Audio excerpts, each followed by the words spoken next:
Hindi ko inakala ng simpleng paghahanap ko ng matitirhan ang magiging simula ng pinakamagulong kabanata ng buhay ko. Ang akala ko, ang problema ko lang ay ang mahal na upa at ang traffic sa Maynila. Pero mali ako. Ang tunay na problema ay nasa kabilang kwarto. Si Drix. Siya yung tipo ng tao na parang laging pasa ng daigdig.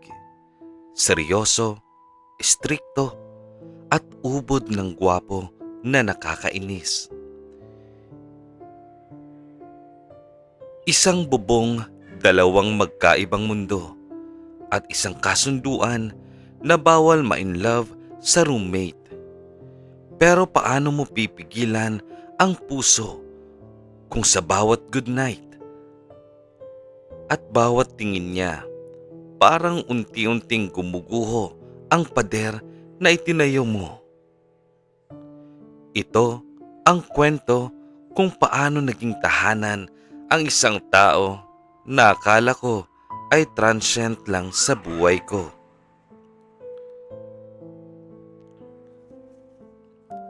Ako nga pala si Justin, 26 years old. Natatandaan ko pa nun. Basang-basa ako ng ulan nang una akong tumapak sa apartment unit 302. Bitbit ang dalawang malalaking maleta at isang basag na puso dahil sa recent breakup. Desperado na akong makahanap ng matutuluyan. Ang bumungad sa akin ay si Drix. Kung may definisyon ng cold prince, siya na yun. Nakasandal siya sa hamba ng pinto. Suot ang isang gray t-shirt na bumabakat sa kanyang dibdib at salamin na nagpapamukha sa kanyang genius na masungit. Hindi man lang siya gumalaw para tulungan ako sa mga gamit ko. "G, you right?" Tanong niya. Walang ngiti, walang welcome. Ang boses niya ay baretono. Malalim at parang yelo sa lamig.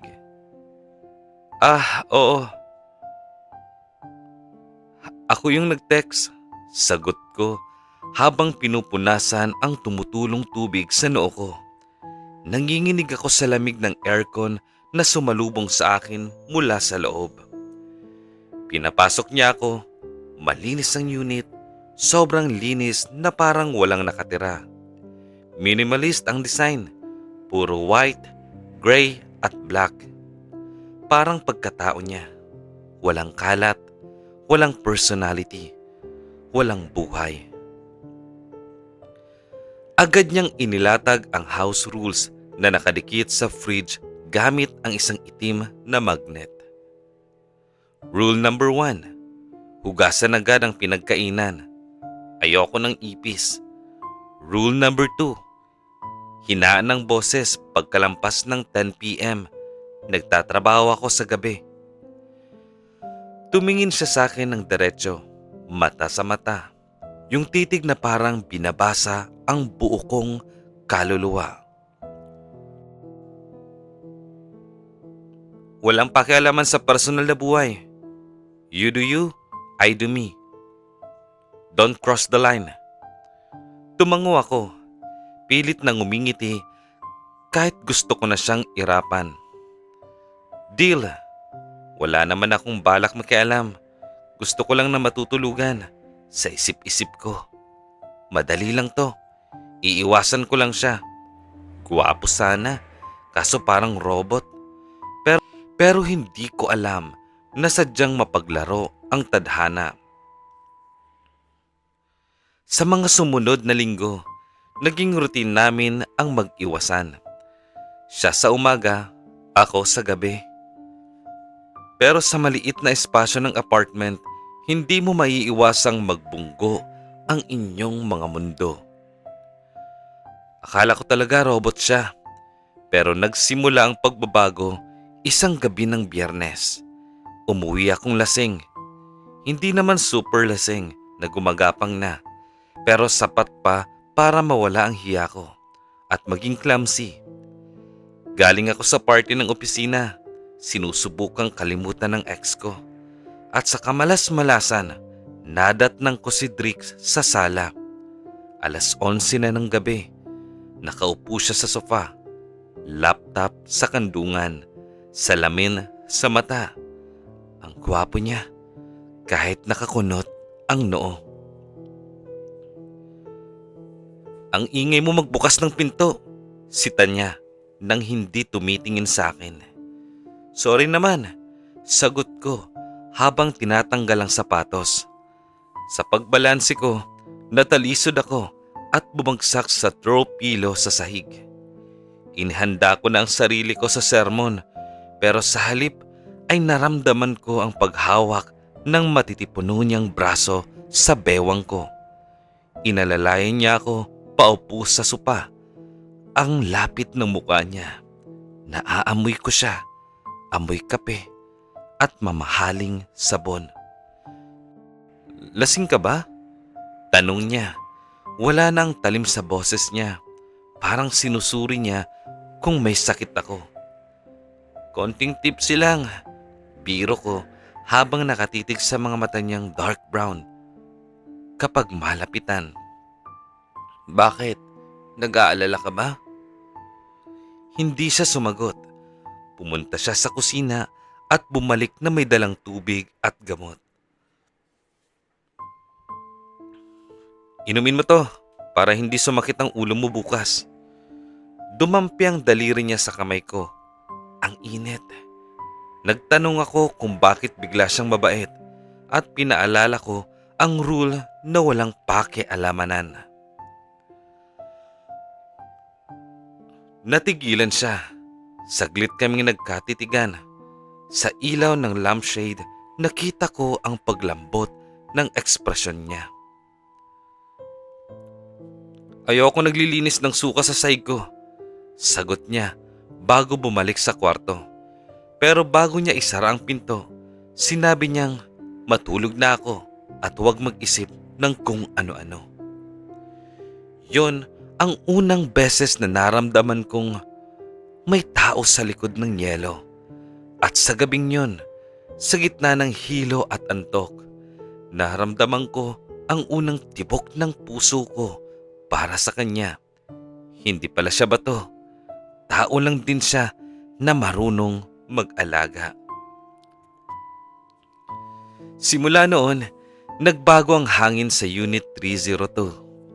Naging mas madalas ang mga aksidentал na pagsasabay namin sa almusal. Kapag gumising ako, may nakahanda ng mainit na kape sa mesa. Walang note, walang sabi-sabi, pero alam kong para sa akin. Minsan, nahuhuli ko siyang nakatingin habang nanunood ako ng TV. Kapag lumingin ako, mabilis siyang iiwas ng tingin. Isang Sabado, naabutan ko siyang bagong ligo. Nakatapis lang ng tuwalya sa bewang. Iba ang dating niya kapag wala ang salamin at formal na damit. Mas raw, mas vulnerable. Napansin niyang nakatulala ako. At sinita niya ako, pero may multo ng ngiti sa labi niya. Tumakbo ako papasok ng banyo habang ang puso ko ay halos lumabas sa dibdib ko. Rinig ko ang mahina niyang tawa. Doon ko napagtanto na nahuhulog na ako. Kasabay ng takot na baka masira ang kung anong meron kami. Dumating ang conflict nang magdala ko ng bisita. Si Marga, best friend ko. Maingay kami sa sala nang dumating si Drix. Basang-basa ng ulan at halatang pagod. Pinagalitan niya kami, malamig at pamilyarang tono. Nagkatwirang kami at nang makita niyang may kasama ako, naging sarkastiko siya. Pumasok siya sa kwarto at ibinalibag ang pinto. Nahiya ako kay Marga, kaya pinaalis ko na rin siya. Hindi ako mapakali, kaya kinatok ko ang kwarto ni Drix at pumasok. Nakahiga siya sa kama, taklob ang mga mata. Nang tanungin ko kung nagseselos ba siya, lumapit siya sa akin hanggang sa mapasandal ako sa pinto. Umamin siya. Naiinis siya kapag may kasama akong iba at ginulo ko raw ang buhay niya. Sinira ko ang lahat ng rules niya, lalo na ang rule na walang pakialamanan. Hindi ako makahinga nang aminin niyang gusto niya ako. Higit pa sa roommate, higit pa sa kaibigan. Umamin din ako. Ngumiti siya, yung totoong ngiti, at hinawakan ng pisngi ko bago niya sinabing wala nang rules. Dahan-dahan niyang inilapit ang mukha niya at nang maglapat ang mga labi namin, parang tumigil ang mundo. Mabagal ang halik, maingat, pero unti-unting lumalim. Maigpit ang yakap niya sa bewang ko. Walang salitang kailangan. Sapat na ang init at presensya. Humiga kami ng magkayakap habang patuloy ang ulan sa labas. Hinalikan niya ako sa noo, sa ilong, at muli sa labi. Safe, home. Tinanong niya kung sigurado ako. Tumango ako at niyakap siya ng mahigpit. Sinabi niyang hindi na niya ako iiwan.